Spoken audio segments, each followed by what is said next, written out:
है। जिस तरीके से 75 मिसाइलों से रूस ने यूक्रेन की राजधानी कीव पर हमला किया है, उसने कई सारे सवाल खड़े कर दिए। 5 लोगों की जान इसमें चली गई है। बहुत बड़ी क्षति यूक्रेन को उठानी पड़ी है, लेकिन इससे बड़ी चुनौती है जिसे यहां पर हमें देखना होगा, क्योंकि अभी तक G7 के देशों से वोलोदिमीर ज़ेलेंस्की की बातचीत हुई है। यूरोपियन यूनियन ने अपनी तरफ से हर संभव मदद का भरोसा दिया है, लेकिन यह साफ तौर पर देखा जा सकता है कि रूस के हिस्से में जो क्राइमिया है, वहां पर जिस तरीके से एक पुल को उड़ाया गया था, रूस की ये मिसाइलों वाली कार्रवाई उस हमले का बदला है, क्योंकि रूस ने उस समय भी ये कहा था कि ये यूक्रेन का एक आतंकी हमला है उस पर।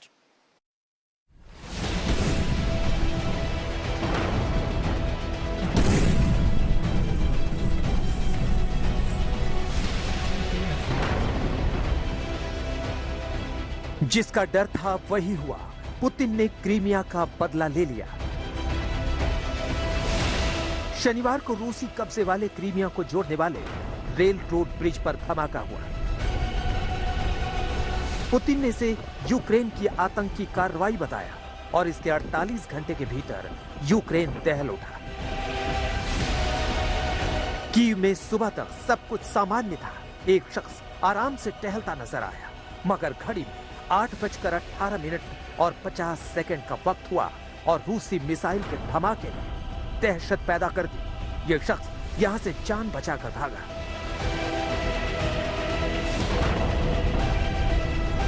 ठीक इसी वक्त राजधानी कीव के इस एलिवेटेड ब्रिज पर रूसी मिसाइल तबाही बनकर बरसी।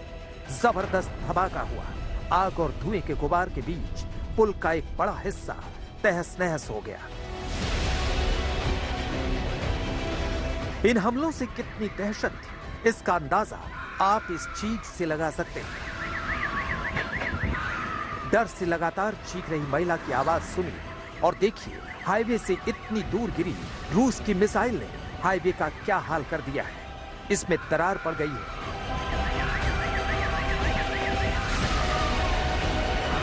कीव में चारों तरफ धमाके हो रहे थे। आग ही आग थी, धुएं का गुबार था। इमारतों को नुकसान पहुंचा और गाड़ियों में आग लग गई थी। किसी को कुछ समझ नहीं आ रहा था कि अचानक ये क्या हुआ। दरअसल 7 महीने बाद रूस ने कीव को निशाना बनाया और उसकी मिसाइलों ने खलबली मचा दी। अंधाधुंध बरसाई गई मिसाइलों ने रिहायशी इलाकों और बुनियादी ढांचों को अपना निशाना बनाया। यूक्रेन के राष्ट्रपति ज़ेलेंस्की ने कहा, रूस हमें मिटाना चाहता है, मगर हम झुकेंगे नहीं। रूस ने कीव के अलावा यूक्रेन के ज़पोरिज़िया को भी निशाना बनाया। रूस की मिसाइल ने इस रिहायशी इमारत को तबाह कर दिया। इसके बीच का हिस्सा पूरी तरह ध्वस्त हो गया। पास ही सड़क पर एक और मिसाइल गिरी, जहां यह बड़ा गड्ढा नजर आ रहा है। इन हमलों के बाद यूक्रेन के कई शहरों में बिजली चली गई। कीव के अलावा लीव, झिटोमीर, खामेलनित्स्की, डेनप्रो, माइकोलिव और टेर्नोपिल शहरों में भी धमाके हुए। रूस के इन हमलों के बाद G7 के नेताओं से ज़ेलेंस्की ने बात की है। यूरोपीय यूनियन ने नागरिकों पर किए गए रूस के हमलों को युद्ध अपराध करार दिया है। यही नहीं, उसने कहा है कि वो यूक्रेन की और अधिक सैन्य मदद करेगा। वहीं रूस ने साफ कर दिया है कि उसने क्रीमिया पर हुई आतंकी कार्रवाई का जवाब दिया है। पुतिन ने दावा किया है कि क्रीमिया से रूस के संपर्क को तोड़ने के लिए यूक्रेनी सेना की स्पेशल फोर्स ने पुल पर धमाका किया था। रूस ने जवाबी कार्रवाई के तहत सीधे कीव को निशाना बनाया। उसकी ज्यादातर मिसाइलें कीव के मुख्य इलाकों में गिरी।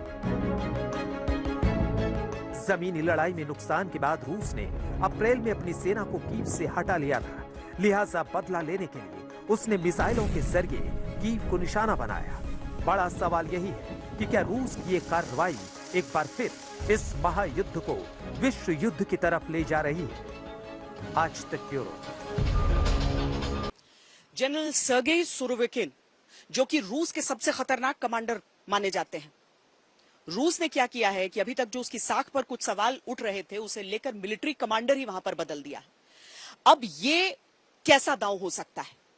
क्या आने वाले दिनों में अब नरसंहार देख सकते हैं हम, या फिर जिस परमाणु हमले की आहट सबको सुनाई दे रही है, जिसको लेकर अमेरिका ने भी संशय जाहिर किया है, क्या अब वो घड़ी नजदीक है? क्योंकि अगर ऐसा हुआ तो करोड़ों की जान जाएगी।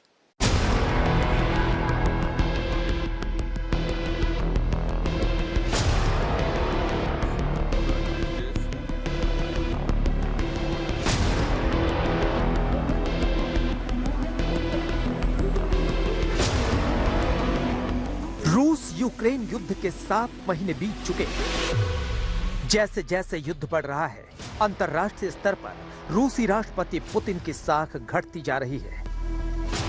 ऐसे में यूक्रेन से जंग के लिए पुतिन ने रणनीति में बदलाव किया है। पुतिन ने यूक्रेन में रशियन मिलिट्री के कमांडर को बदल दिया है। अब पुतिन ने कीव समेत पूरे यूक्रेन पर प्रभुत्व जमाने के लिए अपना ट्रम्प कार्ड निकाला है।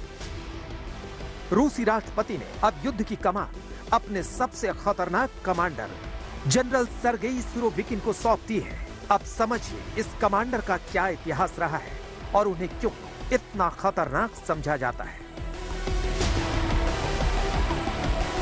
सर्गेई सुरोविकिन को जंग का नेतृत्व करने का लंबा अनुभव है। रूस के पूर्वी राज्य साइबेरिया के रहने वाले सर्गेई ताजिकिस्तान में साल 1990 में हुए संघर्ष और चेचन्या युद्ध में भी अपना कौशल दिखा चुके हैं। युद्ध की रणनीति बनाने में उनको दक्ष माना जाता है।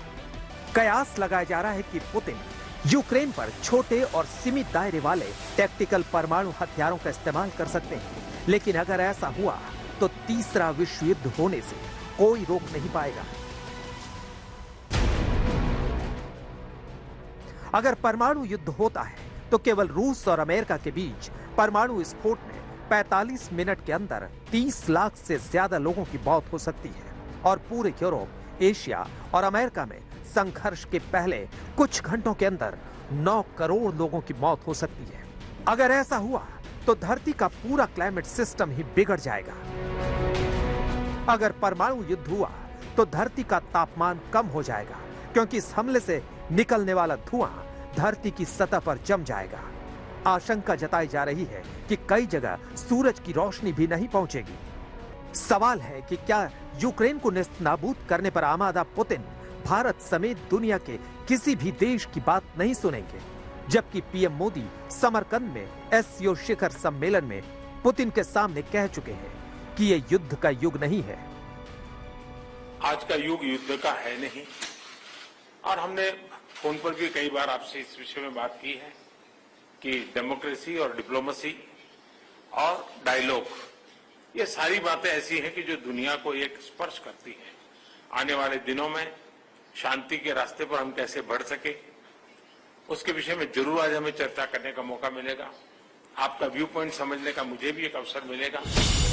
रक्षा विशेषज्ञ भी मानते हैं कि पुतिन ने अगर अपनी जिद नहीं छोड़ी तो इससे सिर्फ 2 देशों का नुकसान नहीं होगा, बल्कि इससे आंशिक रूप से ही सही पूरी दुनिया को इसका दंश सहना पड़ेगा।